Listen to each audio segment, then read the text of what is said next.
pessoal, tudo bem? Eu sou Adriana Marra, do Instituto BR, e a gente está começando mais um episódio do BRcast, mais um episódio sensacional, que eu estou de novo com a minha amiga, parceira, sócia, Cristiane Cunha, e um convidado super especial também, que é o Leonardo Fabel.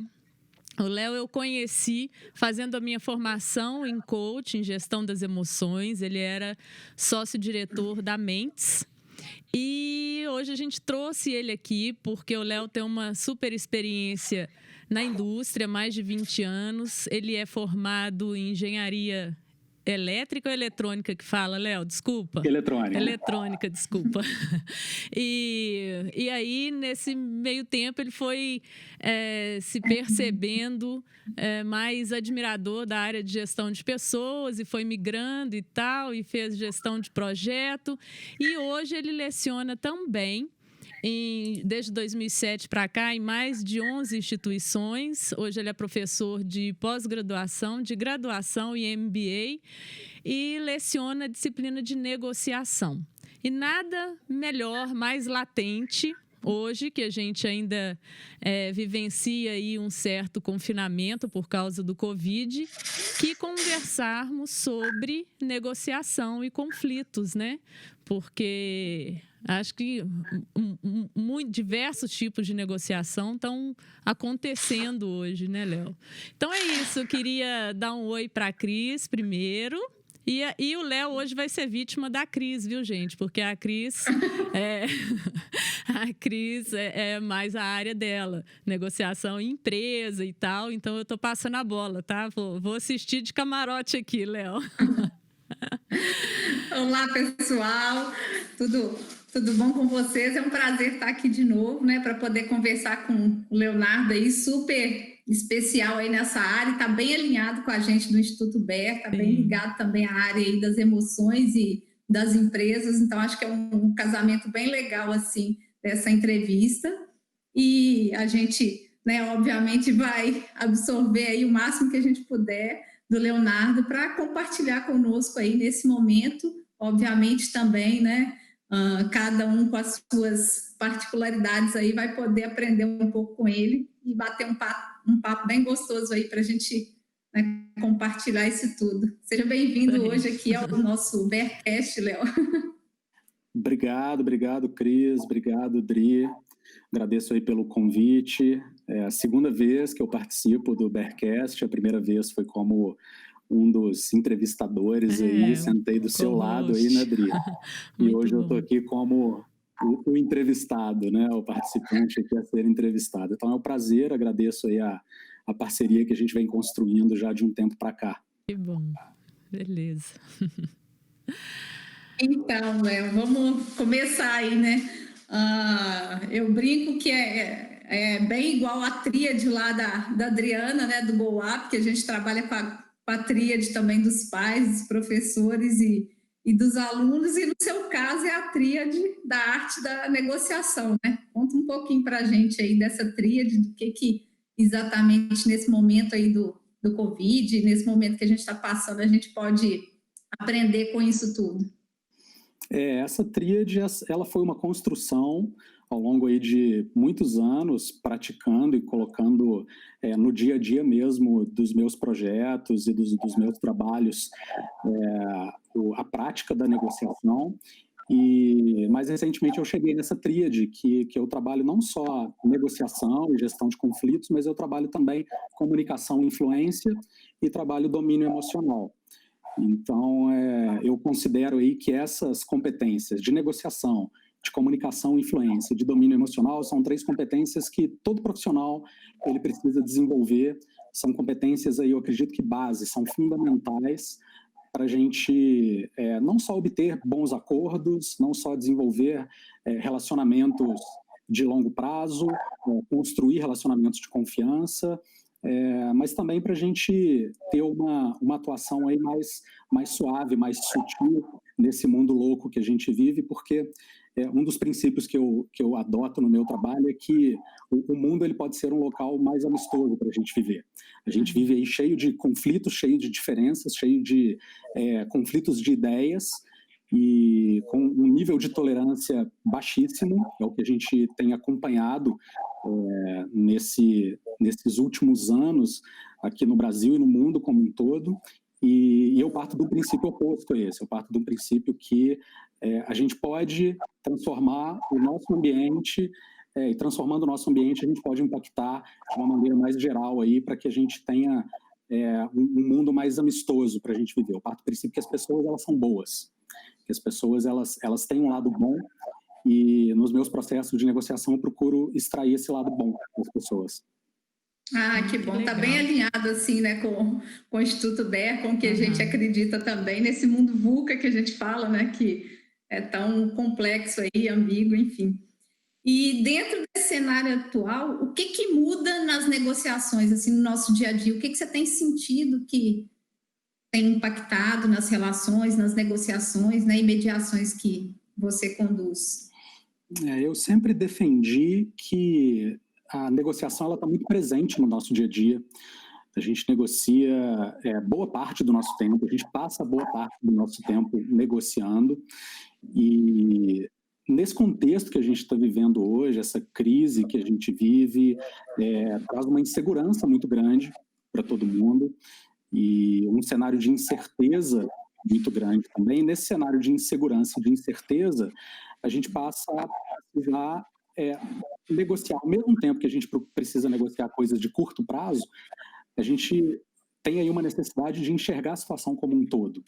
Então, a gente vive e acaba vivendo aí um paradigma bem cruel, que é de fazer negociações de curto prazo, porque a gente não consegue enxergar a longo prazo, a gente não tem uma segurança do que vai acontecer daqui 3 meses, daqui 6 meses, daqui 1 ano, é uma situação totalmente fora do nosso controle, e ao mesmo tempo que a gente tem que negociar coisas de curto prazo, buscar obter resultados de curto prazo, a gente precisa enxergar o todo também, porque se a gente não olhar o lado da outra pessoa, a gente vai correr o risco de ter resultados imediatos, mas não construir relacionamentos de longo prazo.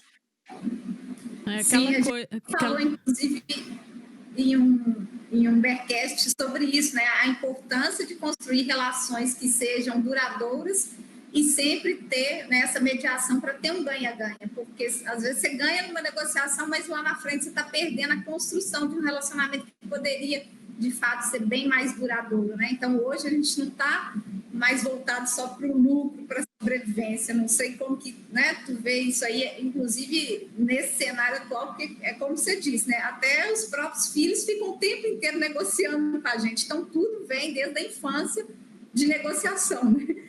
Então, com esse cenário e essa mudança para o ambiente virtual, como que você tem trabalhado as negociações, né, assim, que não é mais vis-a-vis, como se diz? Esse ambiente é um ambiente muito diferente do que a gente estava acostumado a viver. Eu comecei a fazer um trabalho de consultoria em uma empresa tem quase 1 mês, aproximadamente 1 mês. E eu tenho ido até essa empresa, até esse cliente, tenho ido lá presencialmente desde o primeiro dia do trabalho que eu tenho feito lá. Tenho ficado parte do tempo no escritório da empresa, mas mesmo estando lá presencialmente, eu até comentei com algumas pessoas que foi o primeiro trabalho que eu comecei sem um aperto de mãos. Foi o primeiro acordo que eu fechei sem um aperto de mãos, onde existia a possibilidade de um aperto de mãos, porque eu estava ali presencialmente e a gente mantendo um distanciamento. A gente no mesmo ambiente físico, mas mantendo esse distanciamento. E geralmente o aperto de mãos é um sinal que a gente tem muito forte, que representa o acordo feito, representa que a partir dali existe um combinado, e é uma representação muito forte na nossa cultura, o aperto de mãos, o olho no olho, e isso a gente perde com esse cenário que a gente vem vivendo. E olha que esse trabalho que eu estou fazendo, ele tem sido presencial. Quando a gente parte para um cenário 100% virtual, 100% online, a gente perde a possibilidade de ter uma leitura de uma expressão corporal da outra pessoa que está ali na nossa frente, né? A gente não tem noção das distrações que estão acontecendo em volta daquela pessoa ali. Porque quando a gente entra numa sala de reuniões com uma pessoa ali na nossa frente, e você vai fechar um acordo com aquela pessoa, tá só você e aquela pessoa dentro daquela sala. Não tem uma distração. Pode ter uma distração de um telefone que toca, alguém que bate na porta, mas é um ambiente controlado. Nesse ambiente virtual, igual eu estou com vocês aqui, eu estou vendo esse quadradinho na tela e eu não sei o que está acontecendo à volta de vocês, quantas distrações vocês estão tendo, e isso acaba afetando muito a nossa percepção, a forma como a gente consegue enxergar o ambiente, porque o ambiente ele afeta de uma maneira muito... tem um impacto muito grande, né, na nossa percepção. Então, eu costumo dizer que são novos tempos, são tempos estranhos que a gente vem vivendo e que muitas vezes a gente precisa, nesse ambiente virtual, repetir as coisas mais de uma vez para confirmar entendimentos. A gente precisa recapitular o que a gente acabou de dizer com a outra pessoa. A gente precisa não só perguntar se a outra pessoa entendeu, mas a gente precisa, mais do que antes, a gente precisa pedir para a outra pessoa para que ela explique como que ela entendeu aquilo que a gente acabou de conversar, né? Então, eu tenho visto assim que a tendência é que os acordos eles estão sendo mais complexos para a gente chegar num acordo, para a gente obter acordos como a gente obtinha antes no ambiente presencial, onde a gente tinha uma percepção muito maior ali da pessoa que estava na nossa frente. A qualidade da comunicação é essencial para uma negociação, né, Léo? E às vezes eu tenho a impressão que nós, brasileiros, eu queria até te perguntar, desculpa, Cris, nós somos um povo mais emocional, né? E às vezes a gente fala com pouca objetividade, com pouca clareza, e isso turva um pouco a qualidade dessa comunicação, né? O que você acha? O que você percebe disso? Olha, eu tenho experiência negociando com algumas outras culturas, né? Já tive experiência de negociar com italianos, com americanos, mais recentemente com britânicos, e é um pouco diferente, sim. Principalmente o americano, ele é mais objetivo, o italiano, ele é mais parecido com a gente, com o brasileiro, ele é mais emocional. O britânico, ele está no meio do caminho, ele não é nem tão objetivo quanto o americano, mas ele também não é tão, vamos dizer, tão caloroso, né, tão focado na pessoa, como somos nós brasileiros. Mas a experiência que eu tive negociando com todas essas culturas é uma experiência que me leva para o seguinte lugar. Sempre do outro lado vai ter uma pessoa que tem sentimentos, que tem emoções, que tem percepções, e quanto mais a gente focar em entender a perspectiva do outro, sabe, mais a gente tende a obter bons acordos. Então, mais do que nunca, uma habilidade que eu considero das mais importantes para um negociador, para um bom negociador e um bom comunicador, que é a habilidade de saber ouvir, de saber escutar. Essa habilidade, principalmente quando a gente vai para outras culturas, ela é fundamental. Mais do que você procurar entender como aquela outra cultura ela lida com a negociação. Mais importante que isso, mais importante que se adequar ao estilo do seu interlocutor, é você saber ouvir o seu interlocutor, entender, interpretar o que ele busca, esclarecer com o máximo de detalhes que você puder, qual que é a expectativa, qual que é o interesse, como é que ele percebe aquela negociação, como é que ele percebe o acordo que vai ser feito. Então, é escutar mais do que falar. E aí vem uma outra habilidade que eu considero aí complementar a essa de saber ouvir, que é de saber fazer boas perguntas. Porque muitas vezes, para você arrancar do outro o que é que ele está buscando, qual que é o interesse que ele tem, empatia. Não resolve só saber ouvir, porque às vezes o outro ele não sabe direito o que ele quer. Ele não tem clareza para explicar onde é que ele quer chegar. E aí vai muito da sua habilidade de construir as perguntas. E aí o que é interessante disso é que não tem uma regra, não tem um script, não tem um roteiro certo para você seguir, né? As 10 perguntas que você não deveria deixar de fazer, não existe isso. Não existe isso. Pode servir ali como um roteiro que vai ser útil em algum ou outro momento. Mas, no final das contas, é a partir do saber ouvir que você vai construir as perguntas certas. São casos muito específicos, né? Senão fica vago, fica solto, seguir um script, assim, sempre para... É isso aí. Eu não acredito muito nesses scripts prontos. Eu acredito muito em preparação e em uma abordagem flexível. Um bom negociador, ele tem que ter flexibilidade. Ele precisa trabalhar com possibilidades, com alternativas. Ô, Léo, esse contexto aí que você colocou, achei bem interessante a questão né, até que você falou do aperto de mão, porque antigamente se fechava um acordo, olho no olho, aperto a mão era mais importante do que um papel assinado, né? Então a gente brincava que a nossa palavra valia mais do que o papel, do que o cartório ali para reconhecer a assinatura, enfim. E nós somos seres relacionais, então isso significa que a gente precisa desse contato físico, precisa, né, de fazer as leituras, saber ouvir, enfim, e eu considero, né, assim como tudo que você diz, bem importante para qualquer tipo de negociação. E nesse momento que a gente tem focado muito no virtual, inclusive na semana passada eu presenciei um divórcio que foi feito virtualmente, com o juiz, com tudo, achei, né, assim, inédito. E como que tem sido essas negociações e quais são né, assim, as mediações e as negociações que as empresas estão fazendo nesse momento? Tem aumentado ou não? Isso está igual por causa, né, do Covid, de todo o momento sem precedentes aí que a gente está vivendo? Como que a negociação e a mediação entra nesse contexto corporativo, que obviamente a gente pode levar para as outras áreas também?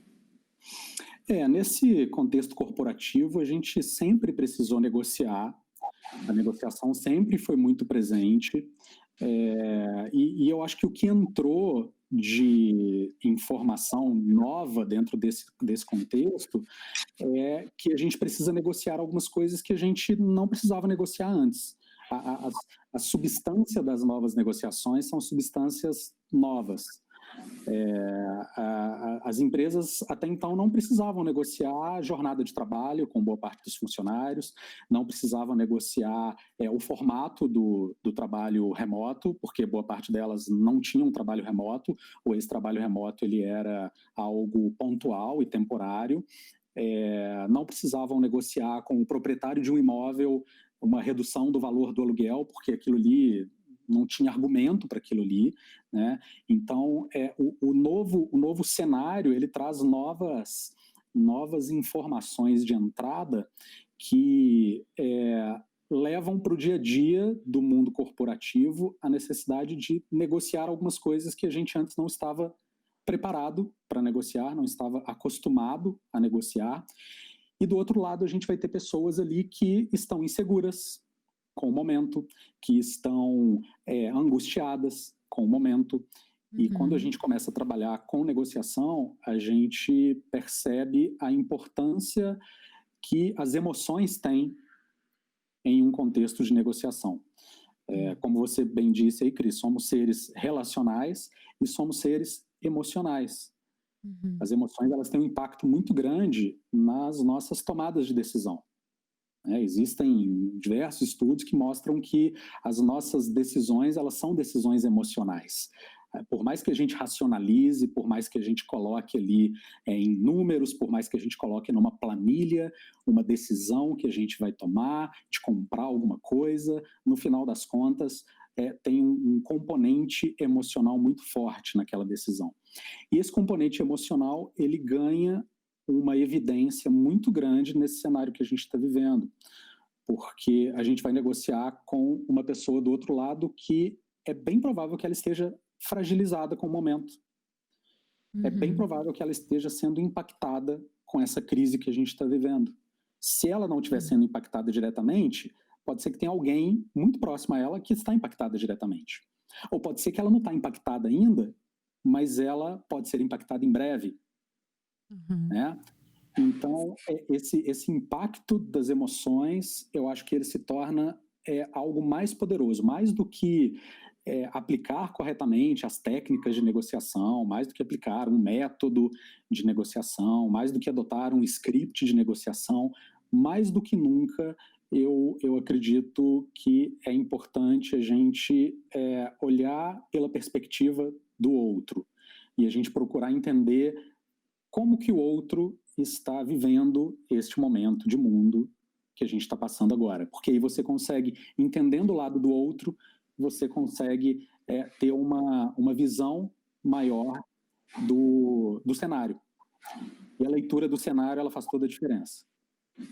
Isso é interessante de você estar falando, porque a gente começa a enxergar a importância de ter, né, uma mentoria para esse tipo de situação, né? Então, o preparo, que é a mentoria que você faz aí na sua empresa para as organizações e para as pessoas na forma de negociar, às vezes a gente acha que não, porque a gente nasceu negociando, né? Você negocia o bico, depois você negocia uma madeira e aí por aí vai.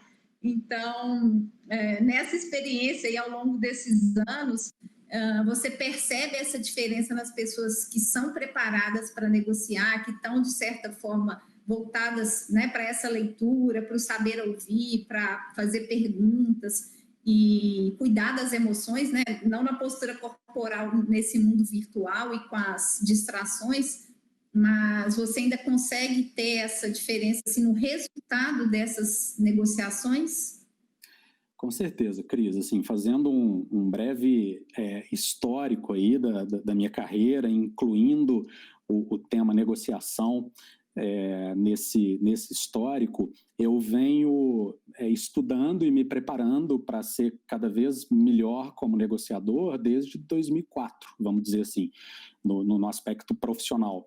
Porque em 2004 eu já gerenciava projetos e na época eu tive a oportunidade de participar de um programa que a empresa onde eu trabalhava, ela conduziu, que foi um programa de mapeamento de competências.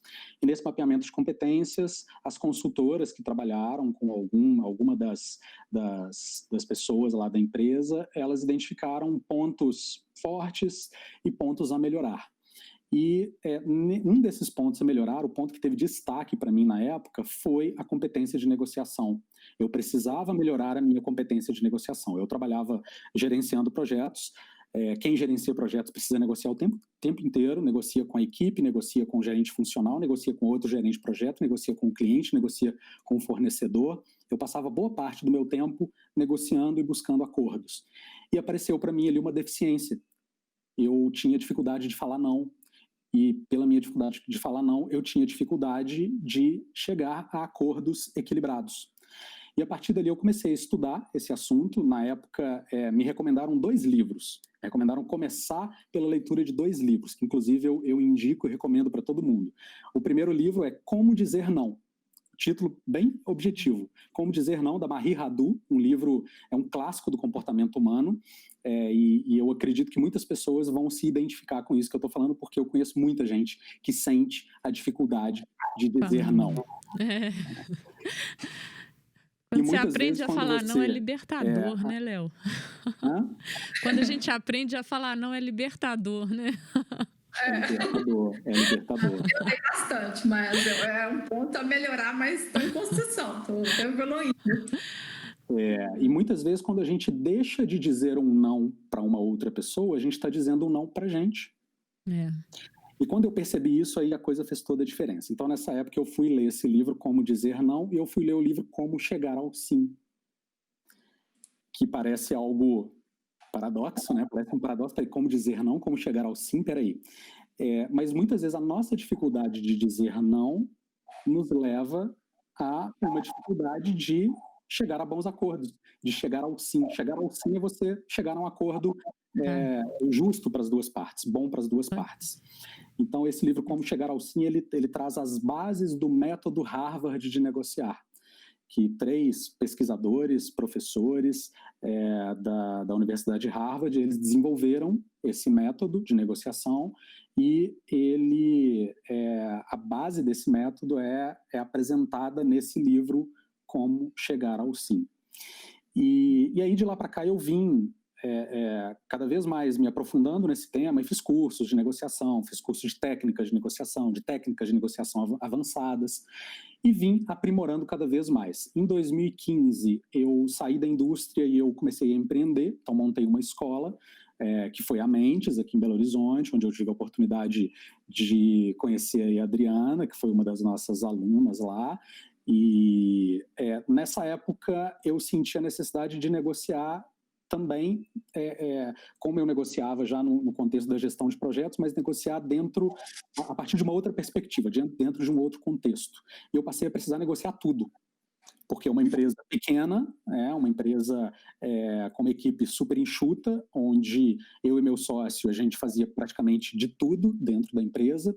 Então, todo tipo de negociação no dia a dia, tanto com alunos, quanto com parceiros, com fornecedores, com a matriz da empresa, que fica em Ribeirão Preto. A gente precisava negociar desde coisas pequenas até contratos maiores e coisas grandiosas. Até que em 2017 a gente lançou o curso de negociação da Mentes, que foi o curso Arte de Negociar e Influenciar Pessoas. E aí eu tive a oportunidade de rodar esse curso em várias turmas, e nessas várias turmas, Cris, eu fui percebendo que muitas pessoas vinham fazer o curso depois de já ter feito diversos cursos de negociação. Muitas pessoas vinham fazer o curso depois de ter feito um MBA, e dentro desse MBA, de ter passado por uma disciplina de negociação, e aquilo já me chamou a atenção. Opa, peraí, essas pessoas já conhecem, já entendem, já viram parte desse conteúdo e vieram aprimorar mais uma vez. E aí eu fui percebendo, pegando um feedback com os alunos desse curso, eu fui percebendo que mesmo depois de mais um curso de negociação, as pessoas voltavam para o dia a dia delas e tinham dificuldade de aplicar as técnicas, tinham dificuldade de estruturar bem as negociações. Por quê? Porque cada contexto ele é único, cada negociação ela é única. A negociação, ela sempre envolve um interlocutor, e esse interlocutor, ele é uma pessoa que tem a sua individualidade, que tem a sua maneira de ver o mundo. Então, cada negociação, ela traz contextos muito específicos. A partir daí, eu criei o meu produto de mentoria de negociação, onde eu trabalho, geralmente, de maneira individual, com base na demanda que o meu cliente traz. Ele tem uma negociação específica para ser feita. Eu preciso ter uma conversa difícil com o meu chefe. E aí eu vou ajudar essa pessoa a estruturar aquela negociação dela específica do dia a dia. E aí eu vim de lá para cá aprimorando esse meu produto, essa minha mentoria, e hoje ela é totalmente baseada na agenda que o meu cliente traz. Eu não sou eu que tenho a pauta, não sou eu que trago a pauta do que vai ser trabalhado naquele dia da mentoria. É o meu cliente que traz a dificuldade que ele está tendo de se relacionar com alguém, de construir um relacionamento, a dificuldade que ele está tendo de negociar alguma coisa com o chefe, de negociar alguma coisa com alguém da equipe, uma dificuldade que ele está tendo de lidar com algum comportamento dele que vem sendo prejudicial para fechar aquele acordo. Então, eu costumo dizer que é uma construção que eu vim fazendo de 2004 para cá, e que eu acredito que hoje eu não estou pronto ainda.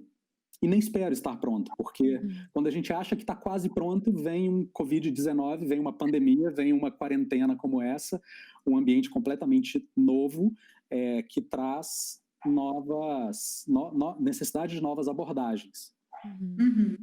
E onde a parte da tríade, que é o domínio emocional, ela se torna tão relevante como nesse momento que a gente está vivendo agora, porque as pessoas estão muito desequilibradas emocionalmente, as pessoas estão muito angustiadas, estão com muita insegurança, e isso afeta muito a tomada de decisões.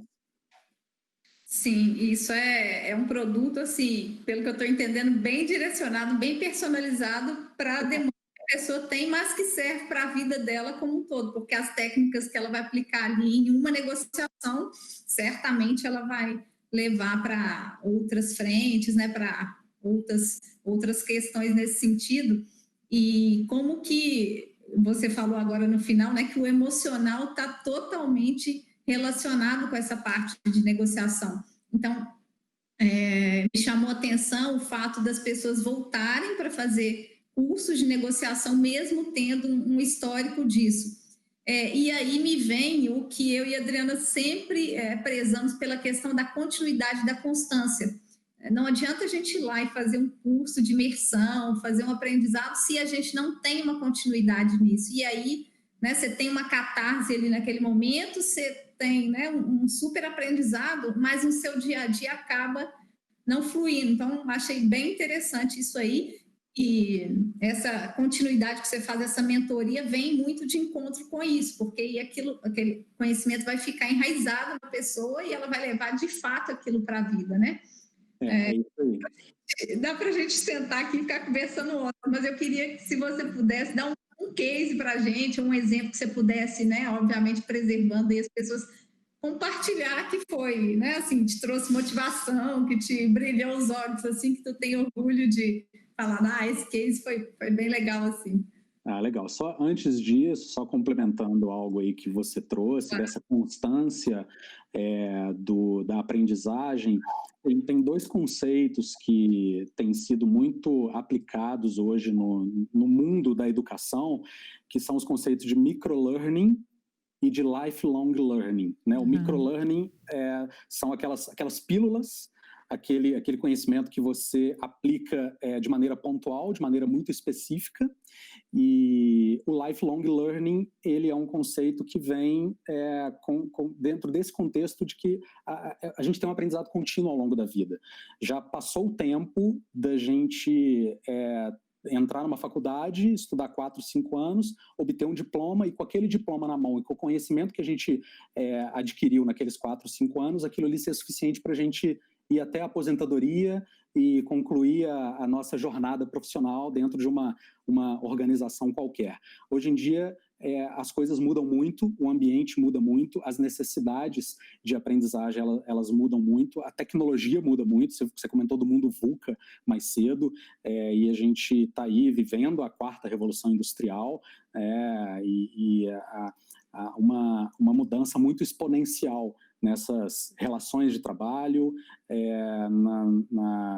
em contextos da tecnologia, de inteligência artificial e por aí vai. Então, lifelong learning, ele traz para a gente uma necessidade da gente se manter o tempo inteiro buscando capacitação, buscando aprender coisas novas e buscando aplicar essas coisas novas que a gente vem aprendendo no nosso dia a dia, porque senão não faz sentido, a gente vai só adquirindo conhecimento, acumulando conhecimento, viramos acumuladores de informações, e como é que a gente vai aplicar aquilo ali. Então eu gosto de sempre me manter alerta para adotar essas duas lógicas, essas duas abordagens, do microlearning e do lifelong learning nas minhas mentorias. Então as mentorias com os meus clientes têm sido mentorias mensais, eu faço acordos mensais com os meus clientes, a gente vai renovando mês a mês, onde os meus clientes eles vão trazendo para mim a evolução da abordagem deles ali no dia a dia.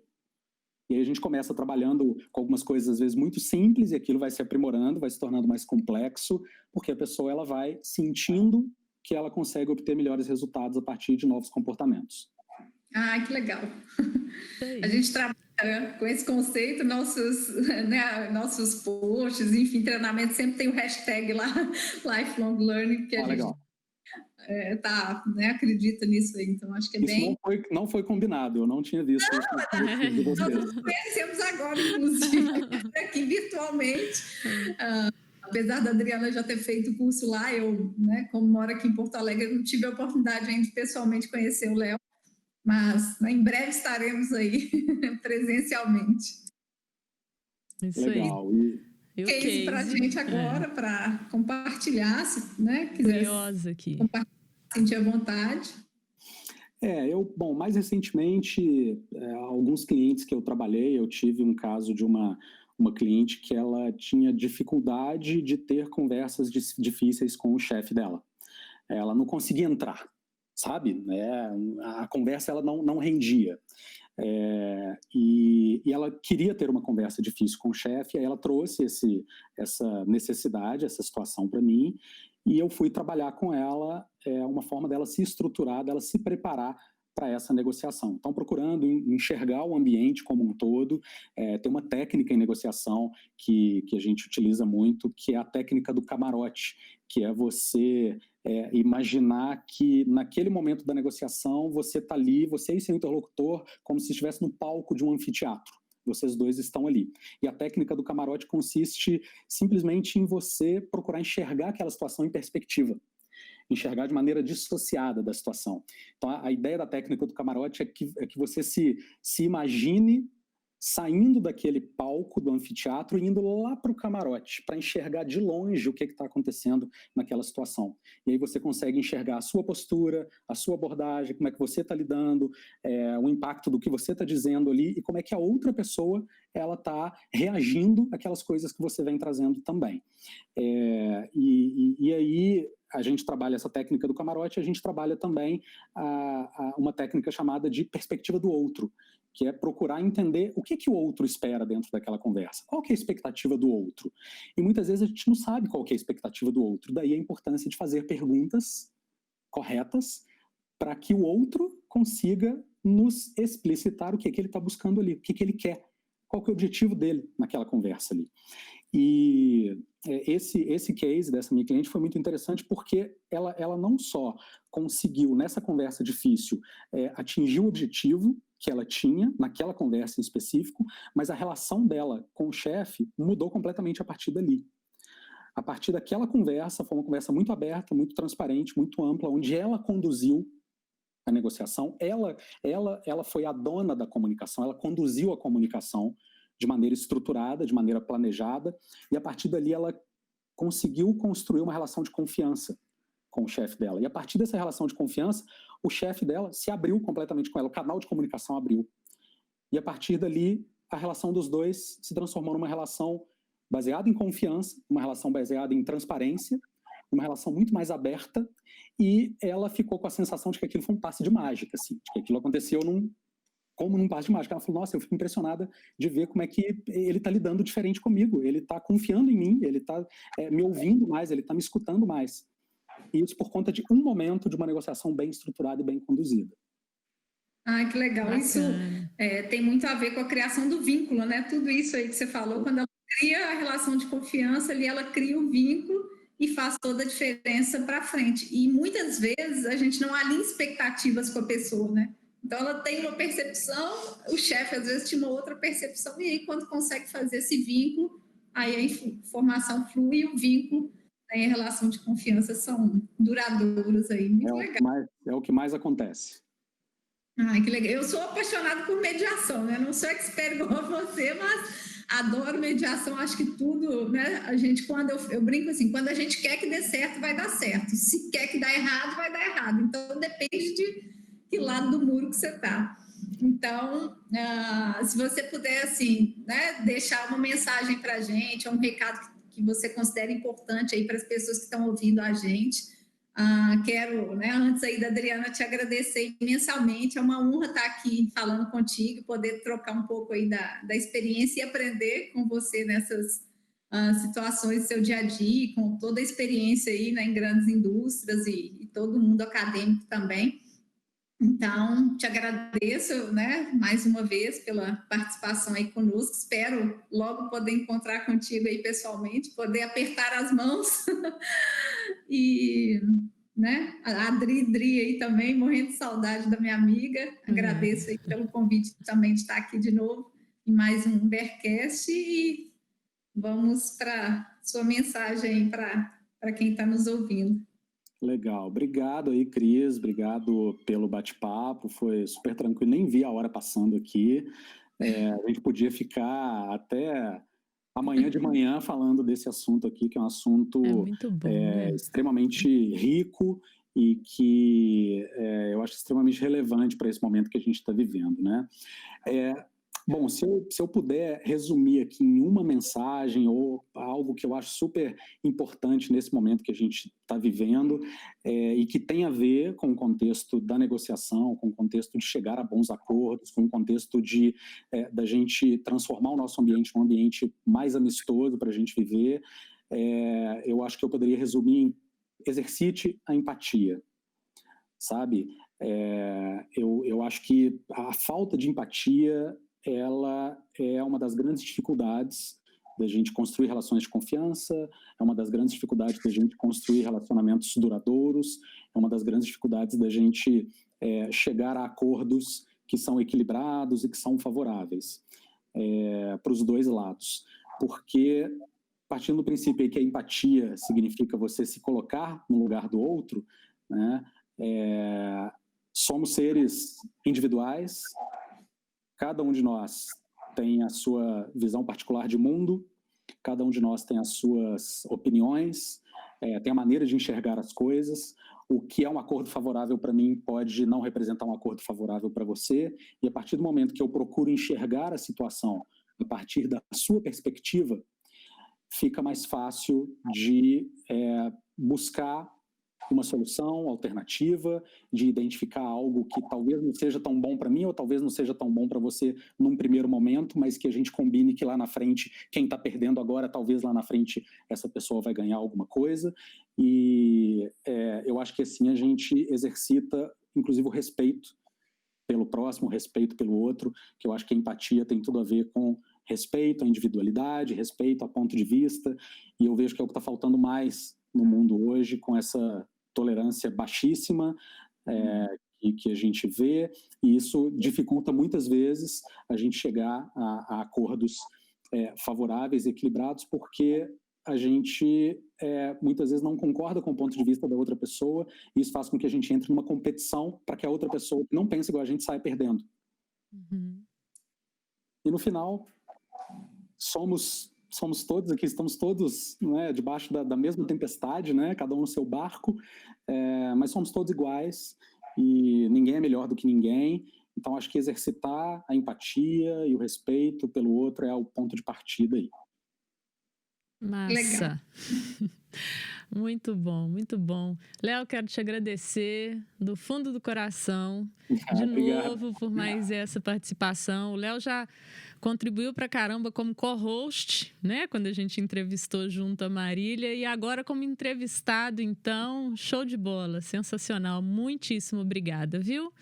Cris, você também, querida, muito obrigada pelo auxílio aí hoje com o Léo, e a gente volta em outras. E um agradecimento especial também ao Lúcio, proprietário do estúdio FTS, aqui na Praça da Savassi, coração de Belo Horizonte. O estúdio está todo preparado para desenvolver qualquer trabalho audiovisual.